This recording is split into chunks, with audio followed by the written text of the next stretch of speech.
الحمد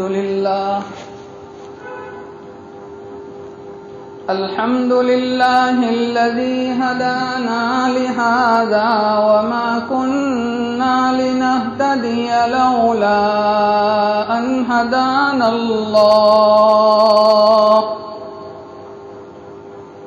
لقد جاءت رسل ربنا بالحق صلوات الله وسلامه على سيدنا محمد وعلى آله وصحبه وبارك وسلم تسليما كثيرا كثيرا. أما بعد فأعوذ بالله من الشيطان الرجيم. بسم الله الرحمن الرحيم.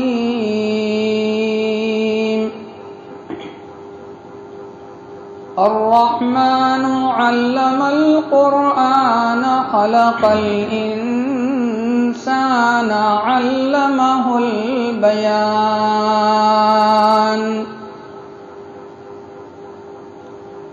وقال تعالى في مقام آخر وقل رب زدني علما.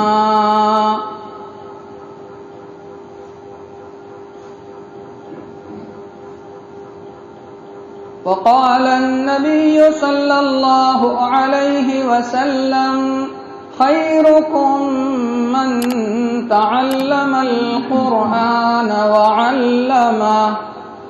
صدق الله وصدق رسوله النبي الكريم ونحن على ذلك لمن الشاهدين والشاكرين والحمد لله رب العالمين. سلام على خير الأنام وسيدي حبيبي إله العالمين محمد بشير نذير هاشمي مكرم عطوف رؤوف من يسمى بأحمد. اللهم صل على سيدنا محمد وعلى آل سيدنا محمد وبارك وسلم. بزرگان محترم اور عزیز دوستو،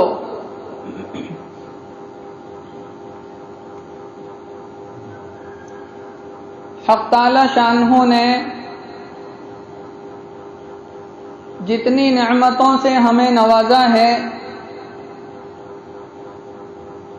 ان میں سب سے بڑی نعمت ہے ایمان. دنیاوی اعتبار سے اگر کسی آدمی کے پاس کچھ نہ ہو،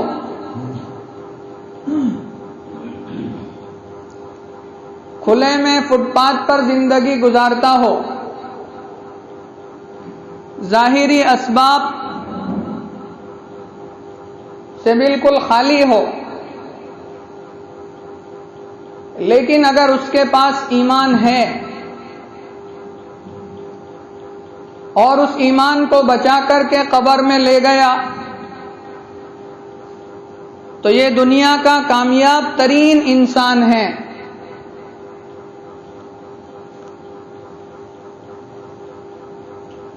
اور ایک آدمی کے پاس ساری دنیا کے وسائل موجود ہوں لیکن اس کے پاس ایمان نہیں ہے اور کفر بکتے بکتے دنیا سے چلا گیا تو دنیا کا سب سے ناکام انسان.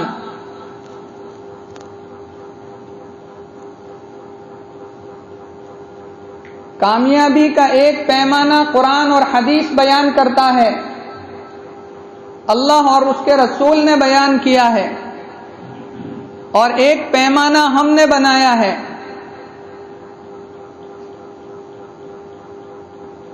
اللہ کے یہاں سب سے باعزت اور مکرم ان اکرمکم عند اللہ اتقاکم، اللہ کے یہاں سب سے زیادہ عزت اس کو ملے گی، اس کا اکرام کیا جائے گا جو زیادہ تقوی والا ہوگا، اللہ سے ڈرنے والا ہوگا۔ ہمارے پیمانے کے اعتبار سے کامیاب انسان وہ ہے جس کے پاس بہت بڑا بنگلہ ہو، بینک بیلنس ہو، بڑی کار ہو، اور گھر کے اندر نوکر چاکر ہوں، بیڈ پر سے اٹھنے نہ دیتے ہوں، پانی مانگنے پر شربت پیش کرتے ہوں، تو دنیاوی اعتبار سے ہم اس کو کامیاب سمجھتے ہیں۔ لیکن آنکھ بند ہونے کے بعد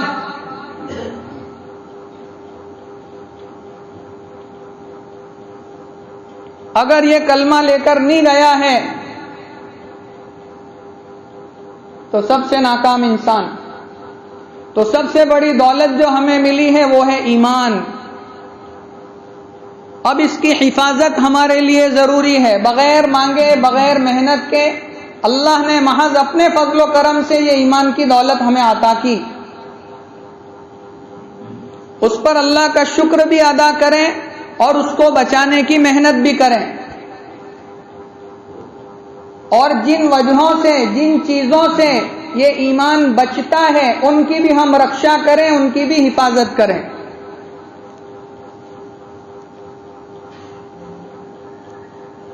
ایمان کے بچانے کی جتنی محنتیں ہیں یا جتنی جگہیں ہیں جہاں ایمان بچایا جاتا ہے، اس کی حفاظت کی ذمہ داری اب بڑھ گئی ہے۔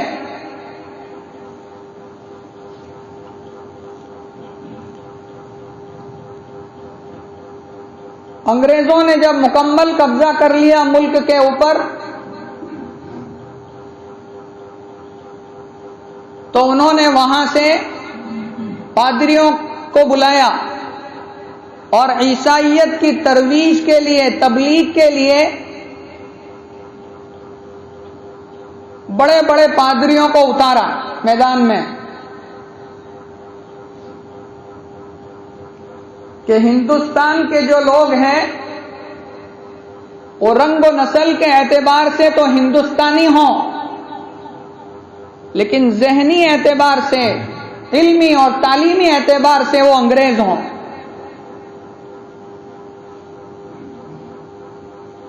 محنت چلائی، خوب محنت کی۔ آج بھی عیسائی لوگ، آپ چلے جاؤ یہ ویارا کے اوپر، سونگڑھ کے اوپر، آدیواسی علاقے کے اندر پورے کے پورے مسلمان گاؤں کو عیسائی بنا دیا ہے۔ میں دیکھ کر کے آیا ہوں۔ محنت کرتے ہیں، پیسہ خرچ کرتے ہیں، ہر اعتبار سے ان کو سپورٹ کرتے ہیں۔ حدیث پاک کے اندر فرمایا کاد الفقر ان یکون کفرا، بعض مرتبہ فقیری، غریبی بھی انسان کو کفر تک پہنچا دیتی ہے۔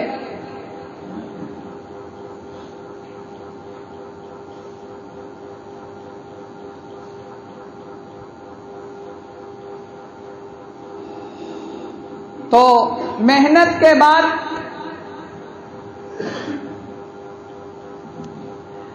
جائزہ لیا گیا کہ ہم جو تعلیم عیسائیت کی دے رہے ہیں، یہ عیسائیت کی تعلیم قبول بھی کر رہے ہیں کہ نہیں۔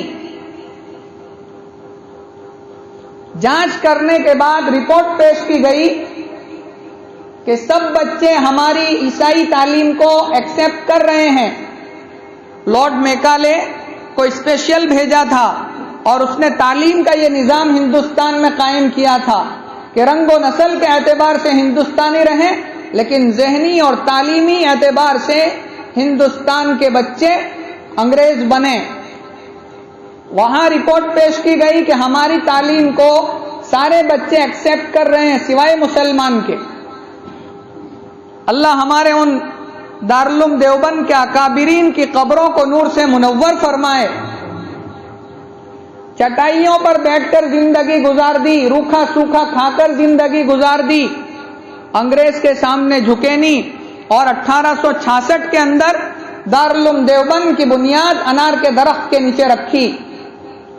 اس کا فیض الحمدللہ آج پوری دنیا میں پھیل رہا ہے۔ میں جو یہاں بیٹھ کر بول رہا ہوں یہ دارالعلوم دیوبند کا فیض ہے، ہمارا کوئی کمال نہیں ہے۔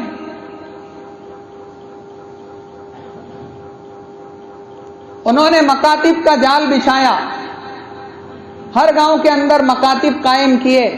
مکتب قائم کرنا اور مکتب کے اندر اپنے بچوں کو اس زمانے میں تعلیم دلانا فرض ہے، فرض عین ہے۔ دارالعلوموں کے اندر تعلیم دلانا فرض کفایہ ہے، ہر ایک کا مولوی بننا فرض نہیں ہے، لیکن ہر ایک کا سچا مسلمان بننا فرض ہے کہ اس کو دین کی بنیادی معلومات ہو، تعلیم ہو، قرآن پڑھنا آتا ہو، موٹے موٹے نماز کے پاکی ناپاکی کے مسائل اس کو معلوم ہو۔ یہ کہاں سکھائے جاتے ہیں؟ انہی مکتبوں کے اندر، گاؤں کے چھوٹے سے مدرسے میں۔ تو مکتب کا قائم کرنا، اس کا چلانا، اس کا آباد کرنا ہر ایک کے اوپر فرض عین ہے۔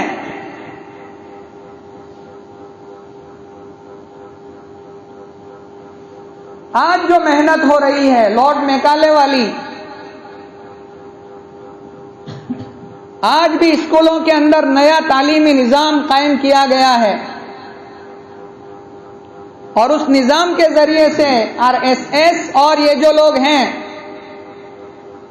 ان کی بہت سوچی سمجھی سازش کے تحت ہمارے بچوں کے ذہنوں کو بدلا جا رہا ہے، برین واشنگ کی جا رہی ہے۔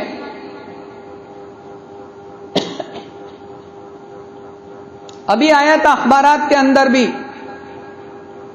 مسجد کی تصویر لگائی ہے، اور تصویر مسجد کی لگا کر یہ سمجھایا جا رہا ہے کہ مسجدیں گھونگھاٹ اور شور مچانے کی جگہ ہے، کہ مسجد سے جو مائک سے جو آوازیں نکلتی ہے، ایک بچے کی تصویر بتائی جو کان پر ہاتھ رکھ رہا ہے، یعنی مسجد سے جو آوازیں آتی ہے جو ہاتھ رکھ کر کارٹون بنا کر دنیا کو اور بچوں کو یہ سمجھایا جا رہا ہے کہ مسجدیں شور و شغب اور لوگوں کو ڈپریس کرنے کی جگہ ہے۔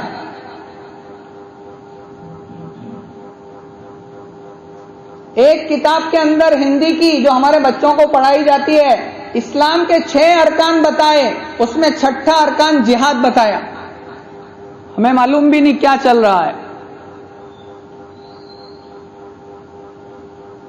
محنتیں ہو رہی ہیں، سروے جاری ہو گئے ہیں، ابھی بھی غفلت کی چادر اپنے اوپر سے ہٹاؤ اور جاگ جاؤ مسلمانوں۔ پوری پلاننگ کے تحت ہندوستان کو اسپین بنانے کی محنت چل رہی ہے۔ اسپین جو ملک ہے وہ پہلے 800 سال تک مسلمانوں نے حکومت کی، آپس میں لڑے، ایک دوسرے کو کے ساتھ دست و گریبان ہوئے مسلمان، وہاں کے عیسائیوں نے قبضہ کر لیا، آج مسلمانوں کا نام و نشان مٹا کر کے اس ملک سے رکھ دیا گیا۔ علامہ اقبال بہت بڑے شاعر سمجھے جاتے ہیں اسلام کے، انہوں نے بھی ان مدارس کے اوپر اور مولویوں کے اوپر بہت طنز کیے تھے اپنی شعر و شاعری میں۔ لیکن یہ ملک اسپین کا سفر کر کے جب واپس آئے تو لوگوں نے پوچھا، تو علامہ اقبال نے یوں کہا کہ اگر 2 ٹائم کی روٹی کھاتے ہو تو 1 ٹائم کی روٹی کھانا، لیکن ان مدرسوں کو آباد کرنا، ان مکاتب کو آباد کرنا، اگر یہ مکتب آباد رہے تو تمہارا ایمان اور دین سلامت رہے گا۔ میں اسپین میں دیکھ کر کے آیا ہوں، 800 سال مسلمانوں نے حکومت کی، آج وہاں مکتب کی اور بچوں کے اوپر دینی تعلیم کی کوئی محنت نہیں ہوئی، آج اسلام کا نام و نشان مٹا کر کے رکھ دیا ہے۔ مولانا تقی عثمانی اللہ ان کی عمر میں خوب برکت عطا فرمائے، فرماتے میں بغداد گیا، یہ تو بہت پہلے کی بات لکھی ہے، بغداد گیا تو میں نے کہا کہ میں مدرسے کا پڑھنے پڑھانے والا انسان ہوں، کسی مدرسے کی زیارت کرنا چاہتا ہوں، مجھے لے چلو۔ کہا مولانا سارے مدارس کو انہوں نے کالجوں میں یونیورسٹیوں میں تبدیل کر دیا ہے، اسلام پڑھایا جاتا ہے یونیورسٹی میں برائے نام، اور پڑھانے والے اساتذہ بھی کوٹ پینٹ کے اندر ٹائی لگا کر کے آ کر کے پڑھاتے ہیں، بخاری شریف مسلم شریف کا درس دیتے ہیں۔ اب پڑھنے پڑھانے کا خود کو ہی فائدہ نہ ہو تو وہ دوسروں کو کیا فائدہ دے گا؟ ہاں، پیران پیر شیخ عبد القادر جیلانی رحمت اللہ علیہ کے مزار پر ایک چھوٹا سا مدرسہ ہے، مکتب، وہاں ایک عالم رہتے ہیں، وہ پرانے طرز کے، وہاں آپ جا سکتے ہیں۔ یہ مفتی تقی عثمانی جو انٹرنیشنل عالم ہے ابھی اس زمانے کا، وہ لکھ رہے ہیں کہ جب میں وہاں پہنچا تو دیکھ کر کے حقیقت میں مجھے ایسا لگا کہ یہ کوئی بزرگ ہے، اور جا کر میں ان کے پاس بیٹھا، بات چیت ہوئی تو انہوں نے مجھے پوچھا کہ تم کہاں سے آتے ہو؟ کہا میں فلاں ملک سے آتا ہوں۔ کیا کرتے ہو؟ کہا فلاں مدرسے میں بھی پڑھاتا ہوں۔ کہا کیا پڑھاتے ہو؟ تو میں نے کتابوں کے جب نام لینا شروع کیے ان کی آنکھوں میں سے آنسو جاری ہو گئے، رونا شروع کیا۔ آپ روتے کیوں ہیں؟ کہا کوئی بھی پریشانی کوئی بھی تکلیف آئے برداشت کر جانا، لیکن ان مدارس کو آباد رکھنا، اس لیے کہ جن کتابوں کے تم نام لیتے ہو وہ کتابوں کے پورے جو تو کتب خانے لائبریری کے لائبریریاں بھری ہوئی تھی، لیکن آج ان کتابوں کے خالی نام ہم سن سکتے ہیں، ان کتابوں کو دیکھنے سے بھی ہم محروم ہو گئے ہیں۔ یہ اس بزرگ کے الفاظ ہیں۔ تو میرے بھائیوں، ان مکاتب کو معمولی مت سمجھو، ان کے اندر پڑھانے والے اساتذہ کو معمولی مت سمجھو۔ کونوا ربانیین، حاجی امداد اللہ مہاجر مکی رحمت اللہ علیہ فرماتے ہیں یہ ربانی علماء ہیں، ربانی علماء ہیں جو بچوں کو صحیح ہمارے استاد فرماتے ہیں اصل تعلیم مکتب کے اندر دیتے ہیں، کچا مال یہاں سے سپلائی کرتے ہیں تو بڑے مدرسے چلتے ہیں۔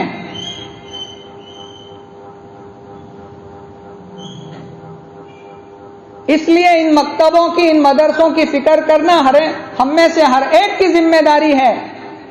آج جو ہم یہاں بیٹھے ہیں، ابھی نماز پڑھیں گے، درود شریف پڑھیں گے، اتحیات پڑھیں گے، وہ ہمارے بڑے بوڑھے علماء جو انہی مکاتب کے اندر ہمیں سکھا گئے، جو آج ہم یہاں بیٹھ کر کے پڑھ رہے ہیں۔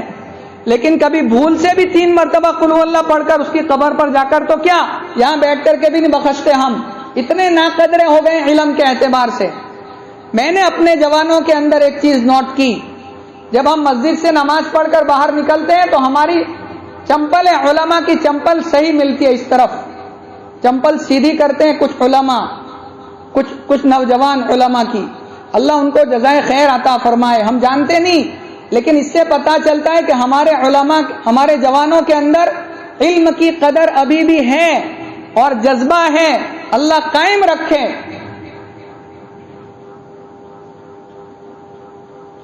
لیکن دوسری طرف ہم دیکھتے ہیں تو بہت افسوس ہوتا ہے کہ جیسی قدر ہونا چاہیے ویسی نہیں ہو رہی۔ اگر یہ علماء ہٹ گئے لائن سے اور دوسری لائن پکڑ لی تو جان لو، میں یہاں ممبر کے اوپر بیٹھ کر، مصلی کے اوپر بیٹھ کر کہہ رہا ہوں، ارتداد کی جو ہوا چلی ہے، 5 لاکھ مسلم بیٹیاں ہماری غیروں کے ساتھ جا چکی ہے، 5 لاکھ۔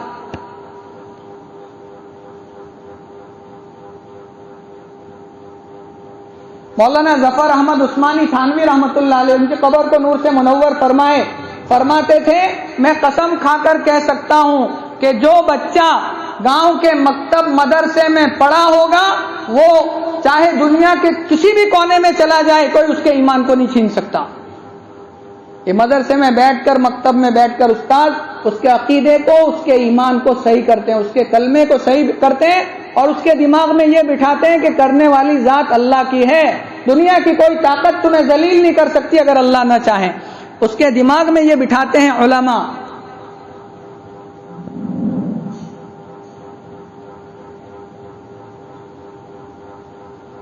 اور سب سے بہترین کام کیا ہے؟ حدیث پاک کے اندر خود اللہ کے نبی نے فرمایا خیرکم من تعلم القرآن وعلمہ. سرکار فرماتے ہیں دنیا میں اگر بہترین سے بہترین کوئی کام ہو رہا ہو اور کر رہا ہو تو وہ علماء ہیں جو قرآن کو پڑھتے ہیں اور پڑھاتے ہیں. خیرکم من تعلم القرآن وعلمہ. یہ میری بات نہیں، دنیا کے کسی عقل مند کی، کسی سائنٹسٹ کی بات نہیں، یہ سارے نبیوں کے سردار کی بات ہے. فرماتے ہیں سب سے بہترین کام دنیا میں قرآن کا سیکھنا اور سکھانا.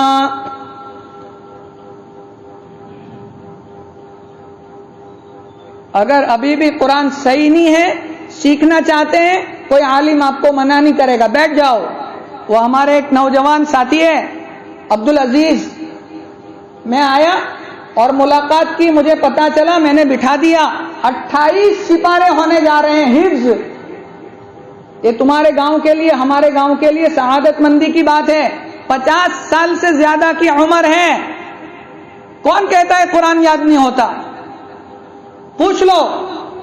28واں سپارہ چل رہا ہے، ابھی 1-2 مہینے میں قرآن ختم ہو جائے گا انشاءاللہ. کوئی آپ کو منع نہیں کرے گا اگر قرآن سیکھنا ہو. آ جاؤ.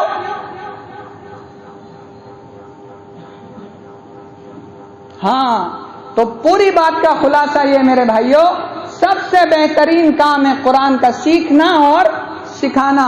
ابو عبد الرحمن سلمی رحمت اللہ علیہ بہت بڑے محدث، بہت بڑے عالم، کوفہ کی مسجد کے اندر بیٹھ گئے قرآن پڑھانے کے لیے. ایک ہی جگہ پر بیٹھ کر 35 سال تک قرآن پڑھایا. 35 برس تک ایک ہی جگہ پر بیٹھ کر قرآن پڑھایا. کسی نے کہا کہ حضرت آپ تو بہت بڑی بڑی کتابیں پڑھا سکتے تھے اور آپ یہاں بیٹھ کر کے قرآن پڑھا رہے ہیں. کہا اس سے بڑی کتاب کوئی نہیں ہو سکتی، یہ اللہ کی کتاب ہے اور اس کتاب کو پڑھانے والے عالم چھوٹے نہیں ہو سکتے. تمہاری نظر تنگ ہو سکتی ہے، اللہ کی نظر میں یہ عالم مدرسے میں مکتب میں پڑھانے والا کم نہیں ہے، اس کا مقام بہت بلند ہے. اتنی بڑی کتاب پڑھاتا ہے کہ اسی کی صلاحیت ہے اور اللہ نے اس کو اسی لیے منتخب کیا ہے. اگر کچھ نہ کر سکو اللہ والوں کی صحبت میں، علماء کی صحبت میں، مفتی شفیع صاحب تو فرماتے کوئی نہ ملے تو اپنے گاؤں کی مسجد کی مؤذن کی صحبت میں جا کر تھوڑی دیر بیٹھ جاؤ، اللہ تمہیں نوازے گا. جلا سکتی ہے شمع کشتہ کو موجے نفس ان کی، الہی کیا بھرا ہوتا ہے اہل دل کے سینوں میں. تمنا درد دل کی ہے تو کر خدمت فقیروں کی، نہیں ملتا یہ گوہر بادشاہوں کے خزینے میں. بادشاہوں کے خزانے ایک ٹائم آتا ہے پورے ہو جاتے ہیں، اور اگر خزانے پورے نہیں ہوتے تو بادشاہ ٹائم آتا ہے تو پورا ہو جاتا ہے. لیکن یہ قرآن کی دولت اور قرآن کے پڑھانے والے علماء انشاءاللہ ہمیشہ دنیا میں بھی آباد رہے ہیں اور آخرت میں بھی آباد رہیں گے. اور جو لوگ ان علماء کے ساتھ جڑ گئے، اپنے آپ کو جوڑ لیا، اللہ ان کو بھی آباد کر دیں گے. نہ پوچھ ان خرقہ پوشوں کو عقیدت ہو تو دیکھ ان کو، یدے بیضا لیے بیٹھے ہیں اپنی آستینوں میں. آج ہماری نظر بدل گئی ہے، کیا دیکھ کر علماء کو جانچتے ہیں. ہاں، حدیث پاک کے اندر فرمایا جس عالم کو قرآن دیا ہو اور پھر وہ عالم کسی بڑے سے بڑے دولت مند کو دیکھ کر یوں سمجھے کہ مجھے کچھ نہیں ملا، کوئی دولت نہیں ملی، تو اس نے قرآن کی ناقدری کی. قرآن سے بڑی کوئی دولت دنیا میں نہیں ہے، اور دنیا والے قرآن کا بدلہ بھی نہیں دے سکتے. ٹائم جو دے رہے ہیں ہم، وہ ٹائم کا دے رہے ہیں. ٹائم، اگر اتنا ہی ٹائم عالم کسی دنیا کے کام میں لگا دے تو تم سے آگے بڑھ سکتا ہے. تم کچھ قرآن کا بدلہ نہیں دے سکتے. اس لیے یہ جو حالات دنیا کے اندر خاص کر ہندوستان میں بن رہے ہیں، اب غفلت کی چادر کو اتار کر خود کے اوپر اور اپنے بچوں کے اوپر رحم کھانے کی ضرورت ہے.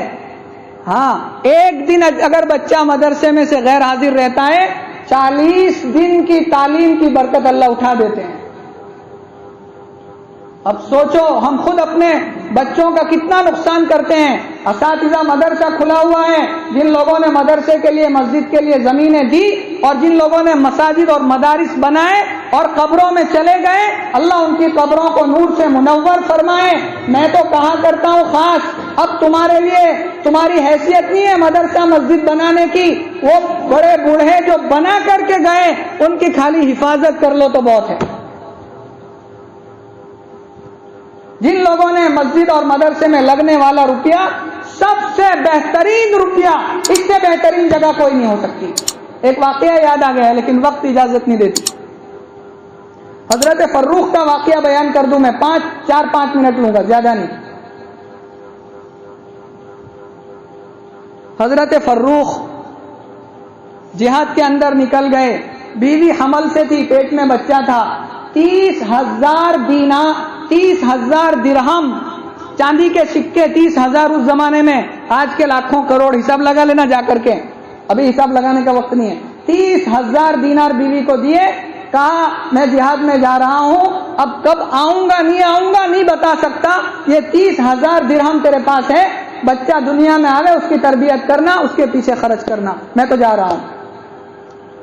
اب جہاد میں نکل گئے، 1 سال گزرا، 2 سال گزرا، 3 سال گزرے، 5 سال گزرے، بچہ دنیا میں آیا اور آہستہ آہستہ تربیت ہو رہی ہے، بڑا ہو رہا ہے، ماں تعلیم کا نظام کر رہی ہے۔ اسی لیے کہتے ہیں کہ باپ کی گادی کے اوپر بچہ نہیں پل سکتا، ماں کی گود میں بچہ پل جاتا ہے۔ کسی بھی طریقے سے بھیک مانگ کر کے ادھر ادھر سے لا کر ماں بچے کو پال لیتی ہے۔ اسی لیے 3 حق دیے ماں کے، نبی سے پوچھا سب سے بڑا حق کس کا؟ ماں کا، پھر ماں کا، پھر ماں کا، 4تھی مرتبہ پوچھا تو کہا باپ کا، تو ہمارا نمبر تو 4تھے نمبر پر ہے۔ 3 تو ماں کے حق ہے۔ ہاں، ماں نے جو قربانیاں دی ہے تمہیں پروان چڑھانے کے لیے، مجھے پروان چڑھانے کے لیے، آج ان کے سامنے زور سے بولتے ہوئے ہمیں شرم آنا چاہیے۔ قیامت کب آئے گی؟ کہا جب تم ماؤں کو ذلیل کرو گے قیامت آ جائے گی۔ 30 سال گزر گئے، 30 سال کے بعد لوٹے، کالے بال لے کر گئے تھے، سفید ہو گئے، گھوڑا لے کر کے، ہتھیار لگا کر کے کھن کھن کرتے ہوئے مدینے میں داخل ہوئے، گھر کا راستہ تلاش کرتے ہوئے 30 سال بعد گھر پہنچے، گیٹ کھلا ہوا تھا، اندر داخل ہو گئے، بیٹا جوان ہو چکا تھا، آواز آئی گھوڑے کی اور ہتھیاروں کی، تو جوان نے دروازہ کھولا اور باہر نکلا اور کالر پکڑ لیا، پہچانتا نہیں تھا کون ہے، کالر پکڑ لیا، کہا اے بوڑھے کہاں گھس رہے ہو، تمہیں شرم نہیں آتی؟ باپ بیٹے میں جھگڑا، ایک دوسرے کو پہچانتے نہیں۔ ماں نے اندر آوازیں سن لی، 30 سال سے انتظار کر رہی تھی، فوراً دوڑ کر باہر نکلی، دیکھا تو فروخ شوہر باپ بیٹے کی لڑائی دیکھ کر فوراً نیچے آئی اور کہنے لگی فروخ معافی مانگو کہ تمہارے ابا جان ہیں۔ پیر پڑ گئے، معافی مانگی، گھر میں لے کر کے آئے، رات گزاری، صبح میں جلدی چلے گئے تھے، ربیعہ بیٹے کا نام ہے، ربیعہ تھوڑا لیٹ پہنچے، مسجد میں نماز ہو چکی تھی، صلاۃ و سلام کے لیے روزے پر پہنچے، دوسری طرف دیکھا تو مسجد نبوی کھچا کھچ بھری ہوئی ہے اور کوئی عالم بیٹھے ہوئے ہیں اور حدیث کا درس دے رہے ہیں، مسجد میں پیر رکھنے کی جگہ نہیں۔ آنکھیں کمزور تھی، پہچان نہیں سکے، دور بیٹھ گئے اور سنتے رہے سبق۔ جب ختم ہوئی مجلس تو پڑوس والے سے پوچھا کہ یہ کون عالم ہے؟ کہا آپ نہیں پہچانتے، آپ نئے ہیں؟ کہا نہیں میں نیا نہیں ہوں، البتہ آیا 30 سال کے بعد ہوں، میں نہیں پہچانتا یہ کون ہے۔ کہا یہ ہے ربیعہ۔ کہا کون ربیعہ؟ وہاں باپ کے نام کے ساتھ اگر آپ نام بولو تو پہچانیں گے ورنہ کوئی نہیں پہچانے گا۔ تو کہا بیٹا تو نے باپ کا نام تو بتایا نہیں۔ کہا یہ اتنے بڑے عالم ہیں ربیعہ، امام مالک کے بھی استاد ہیں اور امام ابو حنیفہ کے بھی استاد اور حضرت یحییٰ بن معین کے استاد، ابو سفیان بن عیینہ کے استاد، سفیان ثوری کے استاد، اتنے بڑے عالم ربیعہ، آپ نہیں پہچانتے؟ کہا باپ کا نام تو بتاؤ۔ کہا اس کے ابا کوئی فروخ نام کا آدمی تھا، پتہ نہیں کہاں ہے، اس کا کوئی عطا پتہ نہیں ہے۔ آنکھوں میں آنسو آ گئے، کہنے لگے میں ہی بد نصیب فروخ ہوں، گھر گئے اور گھر رات کو حساب مانگا تھا کہ میں 30,000 دے کر کے گیا تھا، تو نے کیا کیا؟ بیوی نے کہا پہلے فجر کی نماز پڑھ کر کے آؤ پھر جواب دیتی ہوں۔ جب نماز پڑھ کر گھر میں داخل ہوئے تو چہرہ مسکراتے ہوئے بیوی نے پوچھا، اے فروخ میرے شوہر میاں، کیا تمہیں تمہارے 30,000 کا جواب مل گیا؟ تم جاننا چاہتے ہو میں نے 30,000 روپے تم دے کر گئے تھے کہاں لگائے؟ کہا یہ جو مسجد کے اندر تم دیکھ کر کے آئے، ممبر کے اوپر بیٹھ کر کے جو حدیث کا درس عالم دے رہے تھے وہ میرا اور تمہارا بیٹا ربیعہ ہے، اور 30,000 روپے میں نے اس کے پیچھے لگائے، آج یہ ممبر کے اوپر بیٹھنے کے قابل بنا اور اتنا بڑا مجمع اس کو سننے کے لیے بیٹھا، یہ تیرے 30,000 کی برکت ہے۔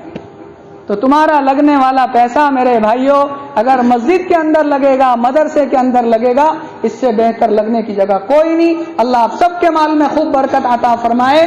لیکن ایک بات یاد رکھو، یہ مکاتب مدارس ان کی حفاظت کر لو، اگر حفاظت نہیں کر سکے تو جان لو کہ ہماری آنے والی نسلوں کے ایمان کے اوپر باقی رہنے کی کوئی گارنٹی نہیں۔ اللہ میری بھی آپ سب کی بھی ہماری آنے والی نسلوں کی اللہ حفاظت فرمائے اور علماء کی قدردانی نصیب فرمائے۔ آمین۔ وآخر دعوانا الحمدللہ رب العالمین۔